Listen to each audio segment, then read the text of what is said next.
생명의 샘가 이영훈 목사입니다. 또 한 주간을 시작하는 월요일인데요.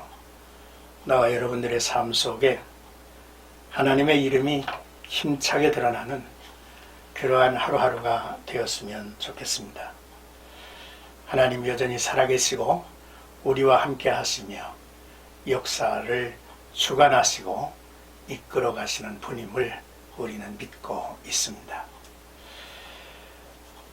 요즘 우리는 다니엘서를 묵상하고 있는데 24번째 시간을 맞이했습니다. 6장 19절에서 28절까지 다니엘을 지키신 하나님이라고 하는 주제가 되겠습니다. 하나님께서는 사자굴에서 다니엘을 건져내셨습니다.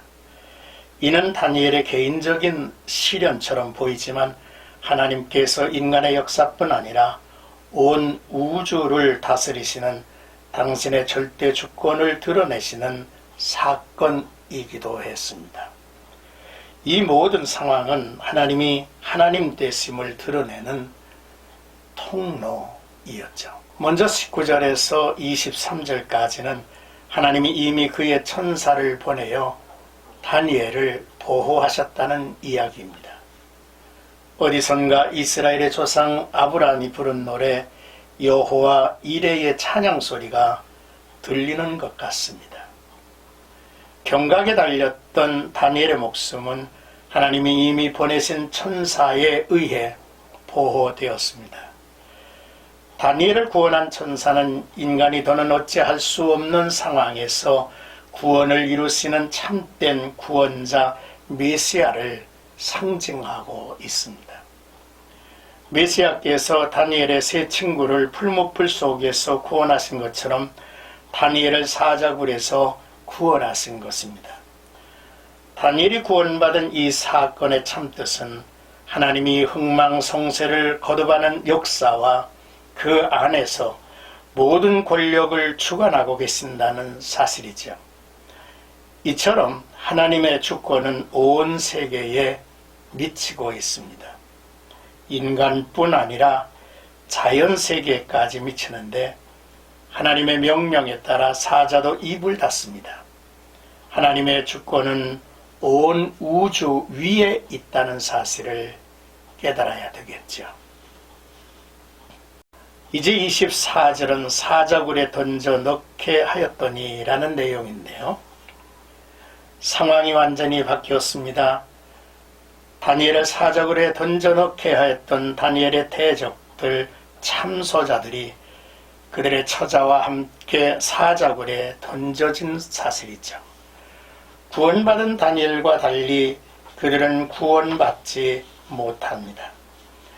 그들의 처참한 죽음을 통하여 하나님을 대적하는 악은 반드시 철저하게 심판된다는 메시지를 보여주고 있죠.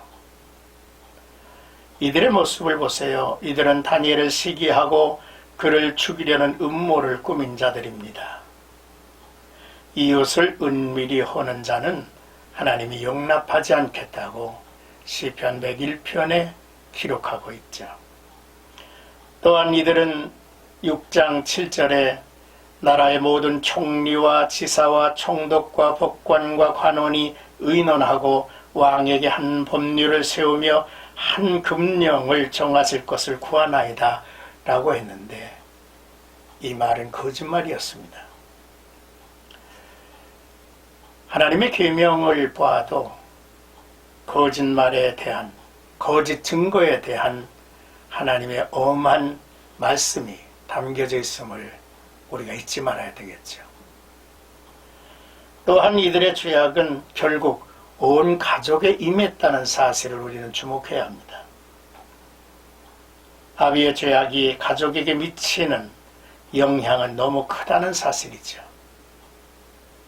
민수기 14장 18절에 보면 여호와는 노하기를 더디하시고 인자가 많아 죄악과 허물을 사하시나 형벌 받을 자는 결단코 사하지 아니하시고 아버지의 죄악을 자식에게 갚아 3, 4대까지 이르게 하리라 하셨나이다 했습니다. 하나님 앞에 불순종과 죄악의 대를 이어가지 않는 한 자녀손들에게 그 죄가가 임할 리는 없습니다. 그러나 그렇지 않다면 그의 영향력은 너무너무 무섭다는 사실을 잊지 말아야 합니다. 이제 25절에서 27절까지 다니엘의 하나님 앞에서 떨며 두려워할지니라 라는 내용입니다. 다니엘의 사건 이후 다리오 왕은 조서를 내립니다. 다리오 왕이 하나님을 향한 고백이 담긴 조서의 내용을 간추려 보면 다음과 같습니다. 먼저 다니엘의 하나님이라고 부르죠. 이는 하나님과 다니엘이 어떤 관계임과 다니엘이 체험하고 다니엘이 드러낸 하나님을 증언하고자 하는 표현입니다. 첫째로 그는 살아계신 하나님이라고 했고요. 둘째로 영원토록 변함이 없으신 하나님, 셋째로 그의 나라 그의 권세는 무궁할 것이라고 했고, 넷째로 그는 어디서든지 이적과 기사를 행하심으로 구원의 하나님이라 했습니다. 그러므로 온 땅에 있는 모든 백성과 나라가 하나님을 경외하라 했습니다. 참으로 놀라운 일이 아닙니까? 하나님을 알지 못하는 이방인에 의해서 하나님의 살아계심과 주권, 영원한 하나님의 나라가 선포된 것입니다. 하나님의 이름이 만방에 드러나고 높아졌죠. 하지만 안타까운 것이 하나 있습니다. 다리오 왕이 다니엘의 하나님을 증거하듯이 나 다리오의 하나님을 증거해야 할 일이기 때문이지요. 끝으로 28절에 형통하였더라 라는 내용입니다. 사자굴에서 구원된 이후 형통했던 다니엘의 말년을 짤막하게 소개합니다. 그는 요셉이나 욥처럼 고난의 삶을 디딤돌로 삼아 삶에서 영육과 성속의 균형을 성취한 신앙의 모범으로 제시됩니다. 뜻을 정한 절대 신앙자 다니엘은 세 제국에 걸쳐 형통한 자가 되었습니다. 형통이라는 단어는 번영과 유익이라는 뜻이며 그 형통은 절대 신앙자에게 주신 하나님의 은혜였고 사명이었습니다. 다니엘은 이방 나라에서 존귀해졌고 크게 쓰임을 받았습니다. 이보다 형통한 축복은 여호와 하나님의 이름을 열방에 증거한 것입니다. 그것도 당대 대제국의 왕들로 하여금 여호와 하나님을 찬양하고 증거하게 했다는 사실이죠. 다니엘이 공직에서 은퇴한 후 무엇을 했겠습니까?